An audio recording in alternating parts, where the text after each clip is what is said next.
Assalamu alaikum muhterem milletteşlerimiz. Türlü tübeklerde yaşauşu halkımız tırmışında hem yaşayışında bulgan kayber vakıgalar hem yağalıklar bilen bu atna davamında sizni min İnsaf Abdullah tanıştırırmın. Siz Tatarlar tapşırığın qarıysız bugünkü çıkarılışta. Berengi rayonunda Nasreddinovlar nesiline bağışlangan tübegara konferensiya uzdı. O nesilde 17 buğun barısı da bir güçlü bulganlar. Kirov ülkesi iski Pinegar avalı yaşayışı. Avul halkı ölegelikten Pinegar dini avul degan sözü işitip üstü. Şundan da avul halkı köngülü bilen degin dışkı yaktan Big Boy. Akkul avulunda yaşauşu fidakar milletteşimiz Reşide Harisova. Balalarım üçev, onuklarım bişev, onukçuklarım ikev. Apas rayonu ülkenleri Ulyanovski şehrinde seyahatte. Ben şu xatlı şap köngül bilen bayıp, ruhi yaktan beknek bayıp kış toplap qaytam. Alar Mariel Respublikasında İslam dininin küterüşçiler. 20. asır başında ilde bulgan ağır vaziyetke qaramastan armı talmı işlep dinine tuğru bulup kalışlar. Sözümüz Nasreddinovlar nesili turunda. Mariel Respublikasının Berengi bistesinde alarga bağışlanan birinci Fenni Megarif Tüvegara konferensi uzdu. Mariel yerinde İslam gırifleri Fiday Muhammed hem Halil Rahman Nasreddinovlar mirası deyip atalgan şarada bizning çürü türkümüde buldu.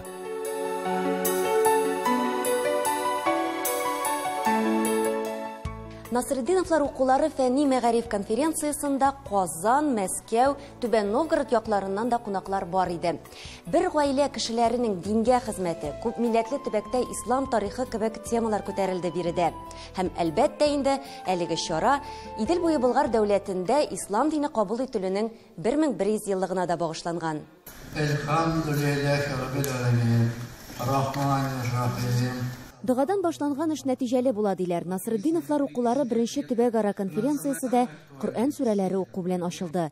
Sonra konaklarga Rossiya Diniye Nezareti Reisi Müfti Şeyh Ravil Gayneddin sözlerini jitkirdiler.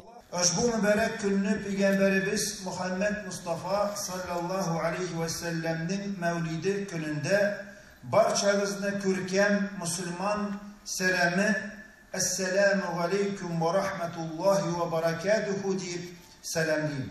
Россияда İslam dinimiz ул һәрбер шәһәрдә булырга тиеш һәм мәчетләрдә анда тырышырга кирәк саларга. Менә бу İslam dinimiz ул татарларны, мусульманнарны билләштерә. Насреддиновларның нәселе монда динне алар тараттылар һәм татарлар именно İslam'ını küterdiler. Nasreddinovlar neslinin başlangıcı Nasreddin bin Gabdüsselam bilen beyli. Ул bu yaklarga Orşa rayonu Taşkişu avulundan kile. Berengide 45 yıldan artık imam vasıfasını başkara. Sonra onun için ulu Hafizettin devam ete. Nasreddin'in en ülken balası Hafizettin bik talantlı, ilimge ımtılgan bala bulup üsket kişkineden 5 yaşında indi ul Farsı tilinde tiz etkişlerini eyti algan. 12 yaşı dolgaç abiyle eneli Burhanettin enesi bilen ul Mazar başının danlıklı mescidine Ahmedi Mulla'da okuyan Şihabeddin Mercani'den dersler alanlar Bukhara'da, Bukhara yanındağı medresede. Hafizettin'in oğlu Fiday Muhammed hem onun oğlu Halil Rahman Hazret Berengide İslam dinine tügül, dünyavi bilimini de kırtuşiler. Medresede de okutalar, din ehillerin repressiyeli başlagaç Halil Nasreddinov Moskva'ga kite. Onda Cemih Meşit'ke yürü başlay. Ул ildegi dinge karşı turunun en xatar çırında işlegen. Bu vakitte yüzlegen imamını kolga alalar, meşitler yabıla. Halil Hazret diplomatik sıfatları bilen ayrılıp turgan. Дело в том, что Халиль Хазрат стал руководителем Московской соборной мечети в 1936 году. Кстати, между прочим, очень интересно, в Москве он прожил с 1935 года, проживал сначала под фамилией Федаев, но потом уже когда становится имамом, он уже известен под фамилией Насреддинов. В мае 1942 года собирается первый пленум Центрального духовного управления мусульман. На пленуме принимается знаменитое обращение, в котором также объявляется джихад гитлеровской Германии и декларируется поддержка властям Советского Союза. Одним из участников этого пленума был Халил Хазрат Насреддинов. Без эшләдек шушы нәселдән Рәйхана Гаязова белән. Алар ул нәселдә 17 буын барысы да бик көчле булганнар.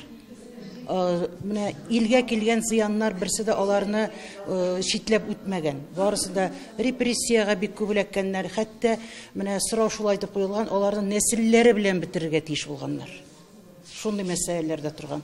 Мин бу теманы бик тирән өйрәндем. Бу хакта Фирзия Сабирҗанова белән Рәйхана Гаязова «Нәсел хатирәсе» дигән 2 өлештән торган китапта бастырып чыгара. Хәлил Насретдиновның нәсел дәвамчыларының берсе дә имамлык юлын сайламаган дөньяви тормышта. Бары тик әтисе Фидай Мөхәммәднең бер туганы Зөлкарнәйнең оныгы гына дин юлында. Рамил хәзрәт бәрәңгедә имам булып тора. Безнең бабайлар алар бит муллалар булганнар инде бөтенесе. Хәзрәтләр алар буыннан буынга аларның теге көчеп язылып барган инде ул теге тарих шикеллерәк, шәҗәрә шикелле. Без шуннан карап белдек инде аны. Хәлил Рахман хәзрәт ул әле 56 елда кайткан бугай, ялгышмасам, 54 машында соңгы тапкыр. Монда кайтып килгән ул. Әти аны хәтерли. Монда кайтадыр иде, 3 тапкыр кайтканы булды дип әйтә. Хәлил Рахман хәзрәтнең инде. Кайткан сай монда теге бабайның иске китапларын алып китәдер иде инде Мәскәүгә. Югалмасын, әреммасын дип инде. Конференцияда Мариэлда татарларның үз билгеләнеше, ислам диненең биредәге халыкларга тәэсире турында да фикер алыштылар. Надо сказать, что вот в марийских языческих молитвах все молитвы у марийцев начинаются с возгласа «Асмулла», то есть «Бисмилла». Вот. А также начинается и с такого возгласа, как «Аллах сакласын». Вот, то есть вот такое вот, как сказать, сильное влияние, представляете? Бәрәңге татар районы санала. Районның үзәге Бәрәңге бистәсендә бүген 7000-нән артык кеше яши. Аларның 80% татар. Бу бистә турында сөйләвебезне әле киләсе тапшыруларда да дәвам итәрбез. Эльвира Хөснетдинова, Татарлар, Мари Эл Республикасы, Бәрәңге районы.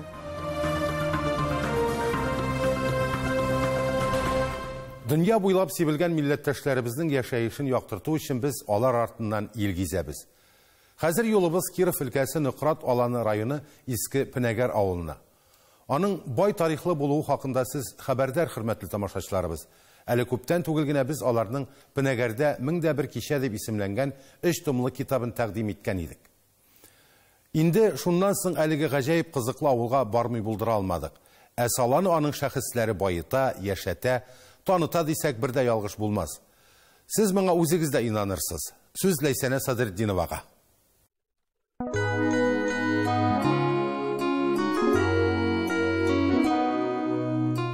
Без Киров өлкәсе Ныкрат Аланы районы Пенәгәр авылында. Беләсезме, бик кызыклы мәгълүматлар җыябыз. Менә әгәр дә бу ишекне ачабыз икән, бу манарага менә торган башкыш без 1826 елга күчкән сыман булабыз. Ишекне ябып, әз генә күчәбез икән 2022 елда. Беләсезме, без Пенәгәр авылының 200 елга якын тарихы булган мәчеттә һәм менә мондый чынлап та бурынгы әйберләрнең саклануы нәкъ менә шушы авыл кешеләренә бәйле. Шуннан да авыл халкы күңеле белән дәген тышкы яктан бик бай, бәлки шул сәбәпле авыл халкының һәрберсенең күңеленә шул дини яктагын күңел башка байлыктагы яшеренгәндер инде. Миңа дагы Аллаһ Тәгалә шулай итеп тарихка кызыксынуны кичкенәдән уятты. Әби бабайлардан күреп дингә кызыксынуым, дин белән танышуым башланды инде. Менә шушы мәчетне үзгәртеп корган вакытта миңа бигрәк тә аны элекке йөзен саклап калдырырга кирәк иде. Бүтән тарихи әйберләрен саклап калдырырга тырыштым инде. Менә шулар арасыннан әле моның чыннан дагы борынгы икәнен беләм, әмма кыйммәтле икәнен белмидем. Түнтәр мәдрәсәсендә кунакта булганнан соң безгә күрсәттеләр Зәйнулла Ишанның хутбә таягын. Кайткач үзебезнекен аныкына ошаган булуын күреп, мин дәген өйрәнә башладым һәм аны сүтә башладым. Сүтеп карасак, менә бу таяк хутбә таягы. Юка кайын тузыннан ясалганын күрдем. Ягъни Зәйнулла Ишан таягына бик ошаган булып чыкты. Аны соңына аңлаттылар, 19 гасырда эшләнгән инде бу таяклар. Шуннан да бик зур көч салып, зур хикмәт белән эшләнгән. Мәчет безнең менә борынгы чорда менә шундый 1970-80 елларга кадәр шушындый хәлдә булган. 2006 елда мин менә ул мәчетне шушындый хәлдә кабул итеп алдым. Без аның нәрсә эшләттек? Бары тик ялда өлешен сүттек дигән. Аңа ян кырма эшләдек. Эштән һәм тыштан яхшылап әйбәтләп бүгенге көн материаллары белән тышладык. Ә инде подвал өлешендә бүлмәләр ясадык. Менә уңайлылык килеп туды безнең өлкәннәр өчендәге, яшьләр өчендә, балалар өчендәге яхшылап әйбәтләп монда белем алырга да мөмкин, намаз кылырга да мөмкин һәм башка чараларны да уздырырга. Башка чаралар дигәннән Зияддин хәзрәт бик үзенчәлекле кеше булып чыкты. Аның шөгыльләре байтак. Шуларның берсе кабак үстерү икән. Ул безне йортына чакырды. Риза булдык билгеле. Урамда кыйып яңгыр яву сәбәпле кабакларны йорт идәненә тәгәрәттек. Аларның зурлыгын күрсәтер өчен яннарына чүгәләдек. Инде аңлавымча күп еллар үстерәсез. Менә иң зур, иң авыр кабак ничәнче елны һәм күпме булды? Быелгыларын әле ишәп караганым юк, узган ел 138 кило. 38 кило. Килгән иде. Быелгылары да шундан ким булмагандыр дип уйлыйм. Ни өчен кабак? Менә ни өчен кабаклар үстергә алындыгыз? Бар кеше бәрәңге утырта, печән чәчә. Ә минем бакчада кабак үсә. Булар бит инде төрле-төрле. Менә минем мондый мәсәлән, менә мондый кабакны күргәнем юк иде беренче тапкыр. Мин аны декоратив дип уйладым хәтта. Юк, декоратив түгел. Узган ел мин 7 төрле кабак орлыгы яздырып алган идем. Аларны үстереп карадым. Менә быел шулардан безнең якка туры килә дип, уңышлы дип һәм иң җайлы үстерелә дип, менә шушы берничә төрлесен генә калдырдым инде. Моның менә бу яшеле шым таш кабак. Таш кабак бу. Ул бәлеше бик тәмле була инде моның. Бу ише кызыл була, баллы. Моны бәлешкә дәгән яхшы, вареньяга дагын бик яхшы инде. Инде зур кабакларга килгәндә, булар шулай ук сап-сары эшле, шулай ук бәлешкә бик тәмле. Без буларны теге төшләре дә иредер. Төшләре бик ире, төшләре дә ире. Халык бик яратып кабул итә. Менә безнең идәндә тагы менә мондый әйберләр бар әле. Булары нәрсә? Бу кабак түгел бит. Юк, кабак түгел. Бу батат дип атала, бу җылыяк бәрәңгесе. Үзе кишер сыман, баллы, үзе крахмал бәрәңге. Чит илләрдә минем белүемчә, менә мәсәлән Кытайда аны елына 80 миллион тонна үстерәләр. Кытай халкы күбрәк менә шу бататны файдалана. Бердән аның безнең якта менә бу быелгы уңыштан сезгә күренеш. Безнең якта моны үстереп була икәнен мин менә аңладым. Мин 2нче ел үстерәм инде буларны. Бәрәңгегә караганда күпкә файдалы. Әтәме? Тәме кишертәме? Әйтегез әле, бу кабакларны нишәтеп бетерәсез? Аңлавымча бик күп бит. Әле монда бик әзе генә, хөрмәтле тамашачылар, бик азы гына монда. Чөнки менә бәрәңге бакчасы кебек зур бакчада тәгәрәпләр үсәләр, бик күп алар. Монда бик әзе генә нишәтеп бетерәсез бу кабакларны? Кабакны инде алган вакытта ук инде күршеләргә, теләгән кешеләргә әйтеп куйган кешеләргә таратасыз. Өләшәм инде. Соңыннан менә шушындый яхшы әйбәтләрен сөйләп калдырабыз дагын. Без күршеләр яки туганнар, якыннар җыелып өмә ясыйбыз, кабак өмәсе. Кабак өмәсен, ягъни аны турап, әйбәтләп эшкәртеп куябыз дагын, һәр кеше үзенә кирәк кадәр алып китә. Әйе, калганы бөтенесе безнең инде нигә суыткычка куела, кирәк вакытта бәлешкә яки башка нигә күчтәнәч дип алып барырга мөмкин. Варенья кайнатырга, бәлешкә һәм башка нәрсәгә инде. Менә хөрмәтле тамашачыларыбыз, Иске Пенәгәр авылында казымәсе түгел, кабак өмәсе уздыралар. Без үз чиратыбызда менә мондый кызыклы шәхесләргә үзебездән бәләкәй генә күчтәнәч алып килә торган гадәтебез бар. Менә сезгә шушы кабаклардан тәмле ризыклар пешерер өчен бәләкәй генә күчтәнәчебез. Рәхим итеп алыгыз. Аллаһның рәхмәте яусын. Европейское качество, экологически безопасное антипригарное покрытие, длительное и комфортное использование. Все это посуда Кукмара. Тепло и уют в каждый дом. 8 800 333 93 45. Дәвам итәрбез. Ләйсәнә Садырдинова, татарлар, Иске Пенәгәр авылы, Киров өлкәсе. Хөрмәтле тамашачылар, сез татарлар тапшыруын карыйсыз. Программабызның икенче өлешендә. Аккүл авылында яшәүче фидакар милләттәшебез Рәшидә Харисова. Балаларым өсәү, Оныкларым бишәү, оныкчыкларым икәү. Апас районы өлкәннәре Ульяновский шәһәрендә сәяхәттә. Мин шул хәтле шат күңел белән байып, бик рухи яктан бик нык байып, көч туплап кайтам. Һәр төбәктә халкына, гырыф-гадәтләренә тугры калып, бөтен гомерен милләткә, аның данын үстерүгә багышлаган шәхесләр бар. Алар фидакар, тормышка гашыйк кешеләр. Свердловский өлкәсе Түбән Серга районы Аккүл авылында яшәүче Рәшидә Харисова шундыйлардан. Быел ул 80 яшен тутырды. Киләсе видео язмабыз аңа багышланган. Кунаклар килгәнебез минидән тасып мәйәм көтүгә хәтле инәкәем. Әстәлләнә халык урып кирдән килгәннәр. Аккүл авылындагы мөритүче Рәшидә Харисова белән без 5 ел элек инде очрашкан идек. Шуңа күрә ул безне шундук танып, ачык йөз белән кайнар кочакларын алып каршы алды. Бу вакыт аралыгында Рәшидә апаның тормышы нык үзгәргән, шатлыклы да, кайгылы вакыйгалар да булган. Иң аянычлысы, яраткан ире 53 ел бергә гомер иткән Мирзи әфәнде бакый дөньяга күчкән. Тик Рәшидә ханым ачык хәсрәткә бирешмәскә тырыша. Балалары һәм оныклары турында искә төшергәч, йөзе яктырып, үзе дә яшәреп китә сыман.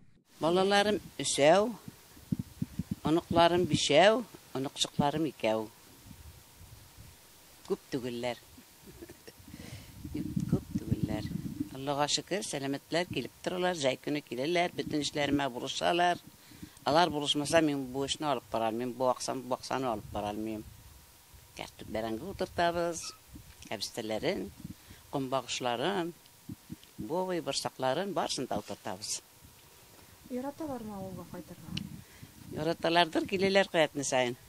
Яратмасалар килмәсләре, или минең өчен генә киләләр микән? Рәшидә апа мәзәкләр кулланып, шаярып сөйләшергә ярата.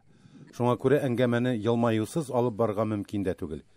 Героинябыз әйткәнчә, юмор хисе һәм йомшак мөнәсәбәт тормыш авырлыкларын җиңеп чыгарга ярдәм итә. Моны ул яхшы аңлый. 1941 елда әтисе фронтка китеп, кире кайтмый. Рәшидә апага бары 6 ай гына тулган була. 5 баласын әнисе ялгызы үстерә. Ишә, авылыбыз Аллаһка шөкер, тоза сау сәламәт яшәп атабыз. Сөйләшеп торабыз, халыкларыбыз белән, бер-беребез белән татубыз, Аллаһка шөкер. Рәшидә апа Аккүл авылы Зөбәрҗәт фольклор ансамбленең алыштыргысыз солисты. Ирен гармунында бала чагында ук уйнарга өйрәнә. Ярты гасыр вакыт узгач, бу шөгыльне яңадан искә төшерә. 2011 елдан Рәшидә Гыйбадулла кызы ансамбль коллективы белән бергә төрле фольклор фестивальләре һәм бәйгеләр лауреаты. Безнең фольклорыбызга телеп карасым килә. Иҗади уңышлар. Татулык телисем килә. Барыбыз да исән сау булып, менә шу фольклорыбызга халыгыбыз үстелсә иде, авыл тартылса иде, менә шу фольклорга фестивальләрдә катнашырга язсын, урыннар алып, Рәшидә апабыз безне сөендерсен.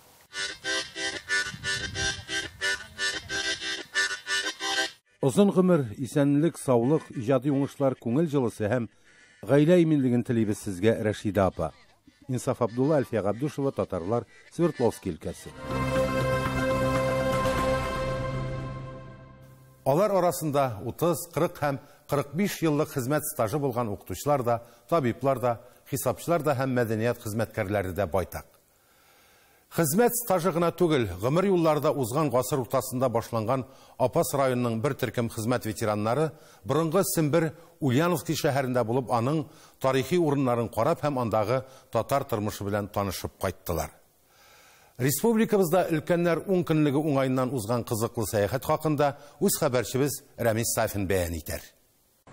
Апастан зур автобусны тутырып килүче хезмәт ветераннары арасында кайчандыр исеме бөтен дөньяга танылган Ульяновскида булучылар да, беренче кат килүчеләр дә байтак иде. Ульянга килгәнем юк иде, бер мәртәбә кырыеннан гына узып китәргә туры килгән иде. Менә әгәр шушы килеп чыгарга сәбәп булгачтан бик шатландык. Иптәшем дә килмәкче әле, ул килә алмады. Бик тә матур шәһәр икән. Аллаһка шөкер, мине монда килергә дип тәкъдим ясадылар. Мин килдем, мин шул хәтле шат күңел белән байып, бик рухи яктан бик нык байып, көч туплап кайтам. Сүз дә юк. Күршәдәге башка шәһәрләр кебек заман белән бергә борынгы Сембердә үсте, яңарды. Бүген Ульяновскида 648 мең кеше яшәсә, шуларның 60 меңнән артыгын татарлар тәшкил итә. Апасларның да беренче тукталышы нәкъ менә төбәкнең татар мәдәният үзәгеннән башланды. Апаслар бездә кунакта, рәхим итеп керегез. Апаслар бездә кунакта, рәхим итеп керегез. Тарирай-рай Кунакларны мәдәният үзәге эшчәнлеге анда эшләүче иҗат төркемнәре һәм төбәк татарларының мәгариф һәм мәдәният музее белән дә таныштырдылар. Татарларны монда да читтән, безнең Татарстаннан читтән булган татарларны да шундый хөрмәт итеп, аларның тарихын өйрәнеп, аның мәдәниятен өйрәнеп, үзебезнең музейларыбызны тулыландырып эшләвегез шуның хәтле бик матур. Ульянда инде мәктәп елларында укганда, 5нче класста укганда килдек иде. Хәзер бик күп үзгәргән. Ул вакытта инде ничек әйтим, без автобус белән килдек, укучылар белән инде бергә карадык. Менә монысы Идел буендагы иң борынгы фәнни китапханәләрнең берсе. 200 елга якын тарихы булган әлеге китапханә киштәләрендә 2 миллион 500 мең китап саклана. Иң борынгы китап 1564 елда басылган. Биредә фабрикант Акчуриннар китапханәсеннән дә 10-тәннән артык китап бар. Вот у нас несколько книг я вам покажу из библиотеки Акчуриных. Очень образованная семья. Ну вот, например, Коран на французском языке.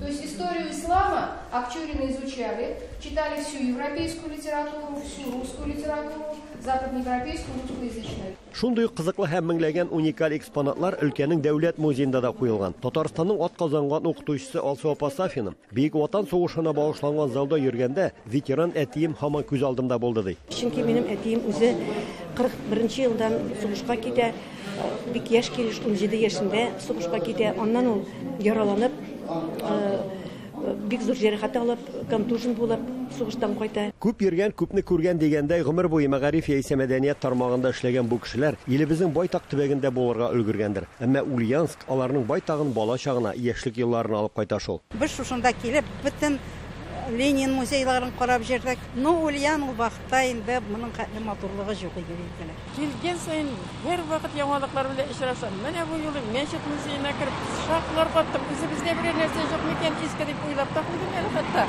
Әлбәттә 5-6 сәгать эчендә Сембернең 60-тан артык музеен карап бетерү һич кенә дә мөмкин түгел. Мисал өчен, борынгы шәһәрнең 18нче гасыр рухын сакланган Ленин урамындагына да бүген 20дән артык музей эшләп тора бит. Вакыттар булса да апассылар Сембернең Җәмигъ мәчетен, андагы ислам музеен карамый китмәскә булдылар. Шәһәр мөхтәсибе Рөстәм хәзрәт Сафин сәяхәтчеләрне бу якларның дини тормышы, аның беренче мәчетләре, имамнары хакында сөйләде. Өлкәннәр атналыгы өчендә без инде уйладыштык та Ульянга килергә уйладык. Шулай итеп, чөнки үзебезнең күршене белмичә, күрмичә җирү бик килешеп бетми дип уйлыйм инде. Һәм инде бер дә укымыйбыз. Менә без монда бүген 40-ка якын кеше килдек Ульянга һәм аның тарихи урыннары белән таныштык. Казанда да еш булабыз. Онда да спектакльләрдә караган бар, экскурсияларга да шушы өлкәннәр белән барган бар. Менә бу Ульян шәһәрендәгесе шул кадәр дә истә калырлык булып, ниндидер бер матур тәэсирләр калдырды. Оештыручылар белдергәнчә, бу апас хезмәт ветераннарының беренче генә сәяхәте түгел. Алар алдагы айларда Пенза, Саранск һәм Чабаксар шәһәрләрендә күреп кайтырга ниятлиләр. Ульяновскидан Рамис Сафин, татарлар. Бүгенге менә шулар мөхтәрәм милләттәшләребез. Шалтыратуларыгыз һәм җибәргән хатларыгыз өчен зур рәхмәт. Без һәр вакыт сезнең белән элемтәдә. Йорт җирләрегез имин булсын, хәбәрләшеп яшик. Сау булыгыз.